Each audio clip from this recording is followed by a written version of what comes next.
Season 8 വരാൻ സാധ്യതയുള്ള കുറച്ച് പേരുടെ പേരുകൾ പറയാണ്. മിക്കവാറും ഇവരൊക്കെ വരാനുള്ള സാധ്യതയുണ്ട്. കാരണം ഇതിൽ കുറച്ച് പേരെങ്കിലും വരാനുള്ള സാധ്യതയുണ്ട്.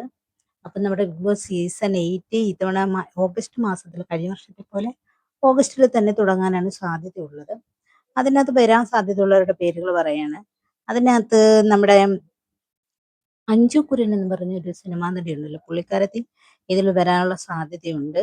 നമ്മുടെ ഞാൻ പ്രകാശ് എന്ന സിനിമയിലെ നായികയാണ്. അതുപോലെ തന്നെ നമ്മുടെ മൗനരാഗ ഫ്രെയിം ഉണ്ടല്ലോ, ഐശ്വര്യലക്ഷ്മി, പുള്ളിക്കാരത്തിയും വരാനുള്ള സാധ്യതയുണ്ട്. അതുപോലെ തന്നെ നമ്മുടെ സ്വാതന്ത്ര്യത്തിനകത്ത് നമ്മുടെ ബാലേട്ടനായിട്ട് അഭിനയിച്ചിട്ടുള്ള പുള്ളിക്കാരൻ, അദ്ദേഹം വരാനുള്ള സാധ്യതയുണ്ട്. അതുപോലെ തന്നെ സ്വാതന്ത്ര്യത്തിനകത്തുള്ള തന്നെ നമ്മുടെ അച്ചു സുഗതൻ, പുള്ളിയും വരാനുള്ള സാധ്യതയുണ്ട്.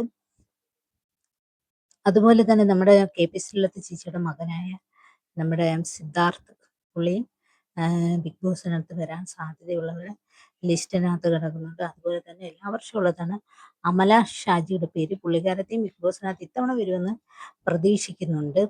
അതുപോലെ തന്നെ മറ്റ് ബിഗ് ബോസിനകത്ത് വരാനുള്ള സാധ്യതയുള്ള നമ്മുടെ മൗനരാഗത്തിനകത്ത് തന്നെ നെഗറ്റീവ് റോൾ ചെയ്തിട്ടുള്ള നമ്മുടെ ബാലാജി എന്ന് പറയുന്ന സീരിയൽ ആക്ട്രസ്, പുള്ളിക്കാരനും ബിഗ് ബോസ് വരാൻ സാധ്യതയുണ്ട്. അതുപോലെ തന്നെ സ്വാതന്ത്ര്യ ഫ്രെയിം ഉണ്ടല്ലോ, നമ്മുടെ ഗോപിക, പുള്ളിക്കാരത്തെയും വരാനുള്ള സാധ്യതയുണ്ട്. അതുപോലെ തന്നെ അനീഷ് രവി, പുള്ളിക്കാരൻ നമ്മുടെ പഴയ മിന്നുകെട്ട് സീരിയലിനകത്തൂടെ വന്ന കഥാപാത്രമാണ്. പുള്ളിക്കാരൻ മിക്കവാറും എല്ലാ ബിഗ് ബോസ് സീസണിലും പ്രതീക്ഷിക്കുന്നുണ്ട് പുള്ളിക്കാരൻ ഇത്തവണ വരാനുള്ള സാധ്യതയുണ്ട്. അതുപോലെ തന്നെയാണ് നമ്മുടെ ജാസി, ട്രാൻസ്ജെൻഡർ ആയിട്ടുള്ള ജാസിയും വരാനുള്ള സാധ്യത ഇത്തവണയുണ്ട്. ബിഗ് ബോസിനകത്ത് ഇത്രയും പേരാണ്, മിക്കവാറും ഇവരിൽ ഏറെക്കുറെ പേരൊക്കെ വരാനുള്ള സാധ്യതയുണ്ട്. അപ്പോൾ ബിഗ് ബോസ് സീസൺ 8 നമ്മുടെ ഓഗസ്റ്റ് മാസം